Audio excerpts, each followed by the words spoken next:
Olá, gente, tudo bem com vocês? Eu espero que sim. Eu sou Elissa, professora de literatura, e hoje eu vim aqui para falar com vocês sobre o significado da palavra prosa. O que é prosa na literatura? Quais são as possibilidades da prosa na literatura?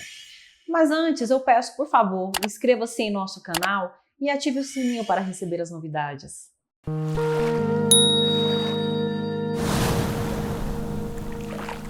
Antes de mais nada, convém assinalar que a palavra prosa pode ter dois sentidos. Quando a gente fala da palavra prosa em literatura, nós estamos pensando em duas possibilidades de significação, em duas acepções dessa palavra. A primeira diz respeito à forma, diz respeito à estrutura. Então, prosa seria o tipo de texto que respeita a margem da página. É o texto que é composto por linhas, que é composto por parágrafos. É o texto que, na sua estrutura, remete à naturalidade da fala cotidiana, né? Reproduz essa regularidade, essa naturalidade da fala, da linguagem natural no cotidiano, né? De como nós nos comunicamos, sem uma musicalidade específica, sem um ritmo repetitivo ou marcante ou enfático em determinados aspectos. Livre e regular apenas. Então, nesse sentido, a palavra prosa em literatura se opõe à ideia de poema, se opõe ao que a gente entende por poema, porque enquanto a prosa tem linha e tem parágrafos, respeita, obedece à margem, o poema possui versos, possui estrofes, e ele, na verdade, está muito mais preocupado com a sua sonoridade, com seu aspecto na página, e não em obedecer às margens. Entretanto, eu já quero fazer aqui uma ressalva, eu quero já fazer uma observação aqui para vocês não se assustarem no caso de vocês se depararem com isso ao longo da leitura na vida de vocês. Existem poetas que produziram poemas em prosa. Na França do século XIX, por exemplo, o famoso pai da modernidade, Charles Baudelaire, um dos poetas mais importantes, que inovou muitos aspectos na literatura, muitos conceitos dentro da teoria literária, escrevia diversos poemas em prosa. Eram textos que tinham uma certa musicalidade, um certo ritmo marcante, mas a estrutura deles não era disposta em verso, era disposta em linhas, em parágrafos, normalmente como um conto, como uma crônica, como um artigo. Mas, por outro lado, a palavra prosa também pode ter um sentido mais conotativo. Ela pode indicar, né, ela pode sugerir algo relativo ao conteúdo do texto. E aí, nesse sentido, a palavra prosa estaria, então, em oposição à palavra poesia, porque enquanto a poesia é carregada de um conteúdo mais plurissignificativo, mais criativo, mais ilustrativo, a prosa tem um sentido, tem um significado muito mais ligado ao que é material, ao que é cotidiano, ao que é comum, ao que é banal. Então, por exemplo, se você está lendo um texto, se você está lendo um conto, ou até mesmo um poema, em que determinado personagem está escovando os dentes. Escovar os dentes é uma coisa que faz parte da rotina da gente. Escovar os dentes é uma coisa banal, comum. Não é algo extraordinário no nosso dia a dia. Tanto é que a gente faz todos os dias mecanicamente, ao acordar, depois das refeições e antes de se deitar.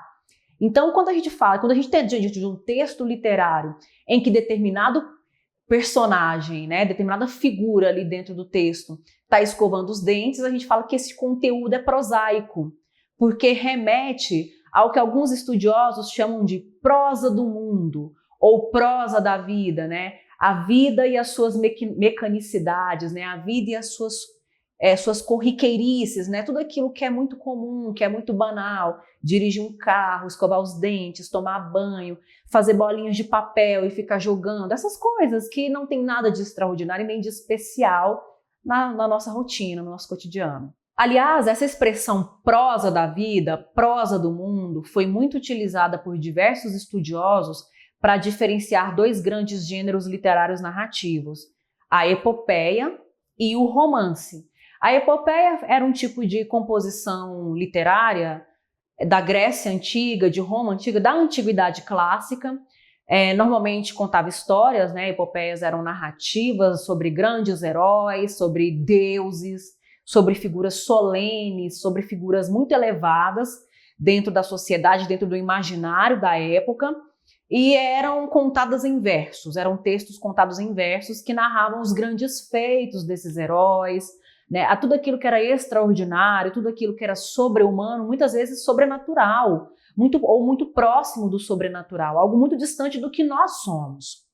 Já o romance, ele vem ao auge dele, ele alcança o seu auge ali no século XIX, justamente porque ele vai começar a falar sobre essas coisas que são comuns a todos os seres humanos, né? Envelhecer, adoecer, enriquecer, ouvir a falência, morrer, sofrer de amores, se corromper, se entregar, se iludir, se deixar enganar. Essas coisas que são comuns a todo mundo, né? Todos nós já vivemos, já vivenciamos ou vamos vivenciar, ou que a gente conhece alguém muito próximo que já vivenciou. Coisas muito simples, coisas que nos igualam, né? Enquanto condição humana.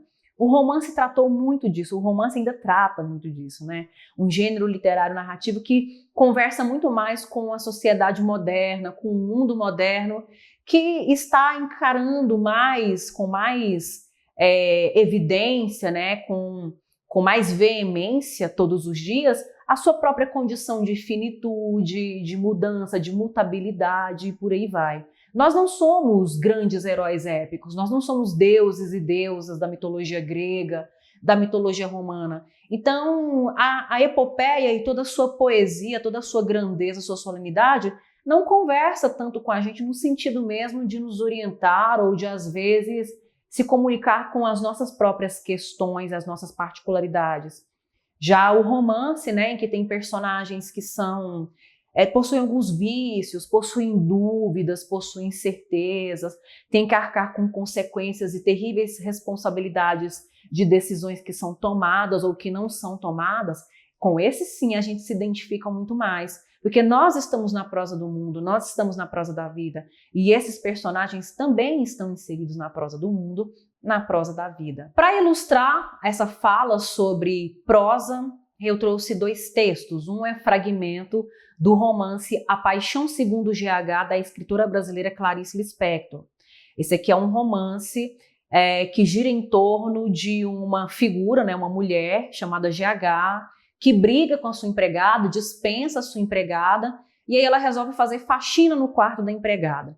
Mas ao chegar no quarto da empregada e ver que está tudo limpinho, ela começa a divagar, ela começa a ter uma série de processos de pensamento, de fluxo de consciência, pensando sobre as banalidades da vida dela, e aí a partir dessas banalidades, ela alcança um patamar de revelação e de reflexão sobre si mesma.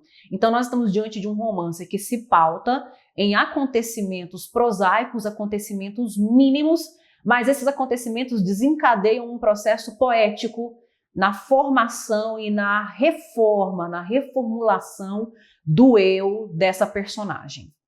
Segue o trecho. Eu me atardava à mesa do café, fazendo bolinhas de miolo de pão. Era isso? Preciso saber o que eu era. Eu era isto. Eu fazia distraidamente bolinhas redondas com miolo de pão e minha última e tranquila ligação amorosa dissolvera-se amistosamente com um afago, eu ganhando de novo o gosto ligeiramente insípido e feliz da liberdade. Isto me situa? Sou agradável, tenho amizades sinceras e ter consciência disso faz com que eu tenha por mim uma amizade aprazível, o que nunca exclui um certo sentimento irônico por mim mesma, embora sem perseguições. Aqui vale ressaltar que nós temos a prosa nos 2 sentidos. O texto está em prosa, né, faz parte de um romance, é um texto narrativo que é disposto na página em prosa, né, então a gente tem linhas e parágrafos, mas também o conteúdo é prosaico, né, parte de um acontecimento prosaico, fazer bolinhas com miolo de pão, para partir para essa reflexão tão profunda sobre as amizades com as outras pessoas e a amizade por si mesma. O segundo texto é um poema de Charles Baudelaire, um poema em prosa, intitulado O Cão e o Frasco. Observem que o texto, no que diz respeito à estrutura, à sua forma, ele está em prosa, ele é dividido em parágrafos, ele tem linhas, ele respeita a margem, mas ele tem um tom de fala que alcança um nível de reflexão que beira o filosófico, vai para o lugar filosófico. É um eu lírico dialogando com o seu cão, mas chega a uma reflexão filosófica. Tamanha é a capacidade poética de conteúdo que esse texto tem. Meu bom cão, meu cachorrinho, querido Totó, chegue-se e venha respirar um excelente perfume comprado no melhor perfumista da cidade. E o cão, agitando a cauda, o que é, creio eu, nesses pobres seres, o sinal correspondente a um sorriso ou riso, aproximou-se e pousou curiosamente seu focinho úmido sobre o frasco destampado. Em seguida, recuando subitamente com medo, latiu contra mim como se me reprovasse. Ah, miserável cão, se eu tivesse lhe oferecido um pacote de excrementos, você o teria farejado com prazer e talvez até devorado. Assim você mesmo, indigno companheiro de minha triste vida, você se parece com um público a quem não se pode jamais presentear com perfumes delicados que o exasperam, mas com sujeiras cuidadosamente escolhidas.